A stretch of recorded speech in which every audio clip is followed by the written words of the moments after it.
Good afternoon, Facebook followers. My name is Tom Lowy. I'm a reporter and columnist for the Galesburg Register-Mail. With me this afternoon is Toni Hollowell. Hi. Hi. Toni, you survived pretty traumatic event last night. House fire at your home at 553 West Tompkins. Yes. Why don't you tell us a little bit about what you remember before the fire? I know you're a big football fan. Yeah, right.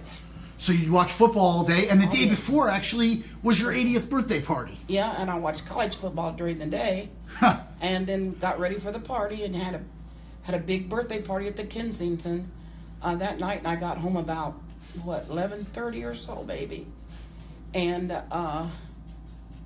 that was totally uneventful. So Saturday passes uneventful. Passes. Sunday I watched football all day.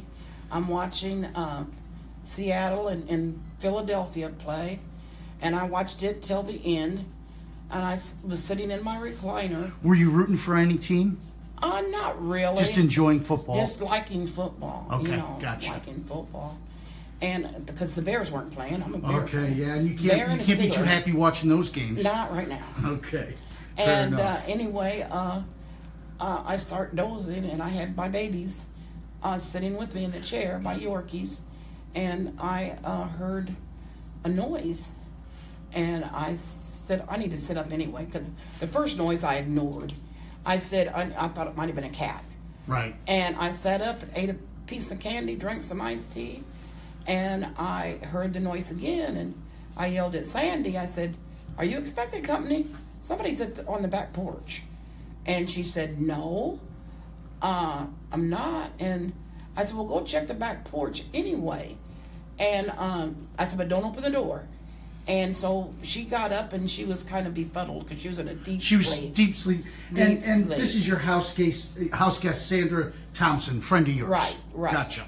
And so anyway, after a few more loud noises, she had made it to the back after we saw a red light, and I thought somebody had a red flashlight because that's what it looked like. And by the time she got to the kitchen, the flames had just whooshed, and the fire alarm went off just before we saw flames. The fire alarm went off, and she said, fire, and I said, fire, oh my God.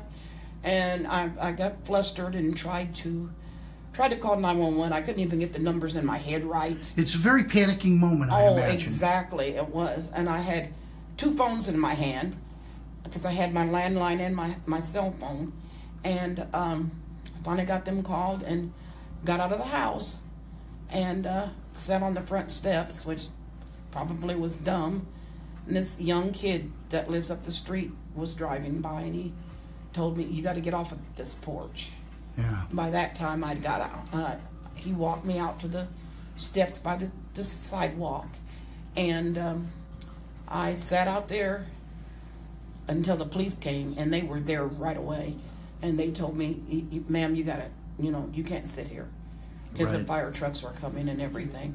So they were very, very nice. Walked me across the street at a neighbor's, who invited me in, but I couldn't go in. I wanted to see what was going on. And it was nice. The weather was nice. It was warm.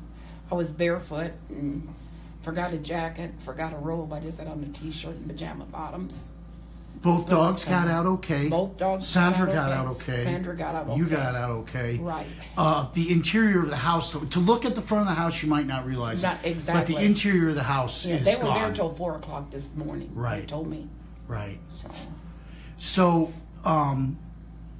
just to kind of touch on a little bit more, because Lisa, your daughter, and Cisco, your grandson, both mentioned that the Galesburg Fire Department and the police department were really very helpful. Extremely helpful. They were worried about me. They, were offering their services, giving me cards if I needed anything, if I wanted coffee right then, or something to eat, or water, or if I was warm enough, if I was comfortable enough, and they went above and beyond. And then Mike Whitson from Board Up, yes, has really helped you out. Oh yes. Are they helping with the? You're in the Best Western here. Yes, because are they it helping was dog with that? friendly. They're helping with that. Okay. Okay. Until my insurance, Right. can get here. Right. So everybody's been just wonderful. How long have you lived in the house? About 50 years. No kidding. No. 8 children raised in that house? 8. 4 girls, 4 boys. 4 boys. But there were other children Right. because I raised grandkids Right. and Yeah. other people's kids. Right, And absolutely. But the baseline. the baseline was 8 kids. Right, gotcha. So, and then we were talking for a while here at the Best Western, and one of the things brought up incredibly was 32 years ago, Thanksgiving, there was a fire In almost the same porch. spot. Almost the same spot. Same porch. Same porch. Kind of weird. Yes. Don't know what to make of that. No. So, the fire investigators are there as we speak, Right, and they yeah. haven't told you, Yeah. they can't Right. tell you very much right now. Now, one of them even remembers the fire from 32 years ago. Wow. It was on Thanksgiving Day. Right. Okay. Well, we really want to take a chance to thank you for speaking to us today. We're glad everybody's okay. Yeah. you're more But than welcome. but the smoke alarm, your dogs kind of were the early warning Yeah, system. they ran from me to the back door and then ran back to me, and they kept barking at the door, which really made me feel someone was on my porch. Right, but they were definitely alert to it, and something. then. But for people who don't have dogs and don't have responsive dogs, the fire alarm or the smoke detector really also would have gotten Yes. you too. So Yeah. so you were doubly Right. safe there. Toni, thanks for speaking with us this afternoon. No problem. Thank you.